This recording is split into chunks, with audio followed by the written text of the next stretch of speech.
એક બાપાએ તો ભૂત પકડ્યું. હવે આપણે કહેવત છે કે ભાઈ ગામડાના ગઢિયા આપણા પહેલાં એવું કહેતા ભૂતની ચોટલી કાપી લ્યો ને તો ભૂત આપણે વશ થઈ જાય. તો બાપાએ તો ભૂત પકડ્યું ને ભૂતને વશ કરી લીધું ને ચોટલી કાપી લીધી. હવે ભૂતે શરત કરેલી બાપા અરે મને નેવરો નહીં રહેવા દેવાનો, તો હું નેવરો રહે તો કે તમને મારી નાખી. તમે બાપા અંદર મનમાં ફોલા નાખે મારો દીકરો કે તને હું થોડો નેવરો રહેવા દઉં કે એ હાટું કે તને પકડો કે હવે તારી સોટેલું કાપીને જોઈએ કે તને વશ કરી લે રહેતો તો કે હું તને થોડો નેવરો રહેવા દઉં કે હું કે જેવો તેવો હોય છું એમ. એ મનમાં અંદર ફૂલાણા કરે. તો બાપાને કે બોલો શું કામ કરવાનું છે? બાપા કે જાય કે આપણું ખેતર ખેડી નાખો.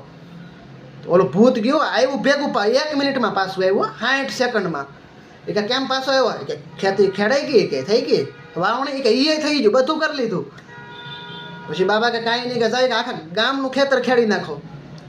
અને અહીંયા હાંસ પડવા આવી આખા ગામનું ખેતર ખેડવાનું કીધું ને બાપા આખા ગામનું કે હમણાં એક આગળ આવશે કે આખા ગામનું ખેતર ખેડી દીધે. બાપાના ટકામાં પરસેવો વેળ્યો ને હાંસ દિયાથી મેં ઘેરે બેઠા કે હમણાં ઓલું ભૂત આવશે. દાદાના ટકામાં પરસેવો વેળ્યો નહીં ઓલા માડી એને ઘરવાળી જોઈ ગયા. કે કેમ કે તબિયત ખરાબ છે કાંઈ શું થયું? એ કે ના એ કે કાંઈ નથી. કે કયો તો ખરા કે તબિયત ખરાબ છે? તો કે ના એ કે ભૂતને વશ કર્યું ને કે એને કે મેં કામ કીધું કામ કે ન કરો તો એને કીધું હું તો કંઈ નેવરું રહે ને તમારી બોડી ભૂહી નાખી. એટલે કે આપણી ખેતી કરવાનું કીધું તો 1 મિનિટમાં કે 60 સેકન્ડમાં કે ખેતી કરીને કે આવતું રહ્યું કે પછી કે નો સ્વીટ કે મેં આખા ગામની ખેતી કરવાનું કહી દીધું. નહીં કે હવે કે છેલ્લા ખેતરમાં કામ હાલે છે એ પૂરું થાય એટલે આગળ સામું આવીને કે બોલો કામ. તો હવે કે કામ હું આપું?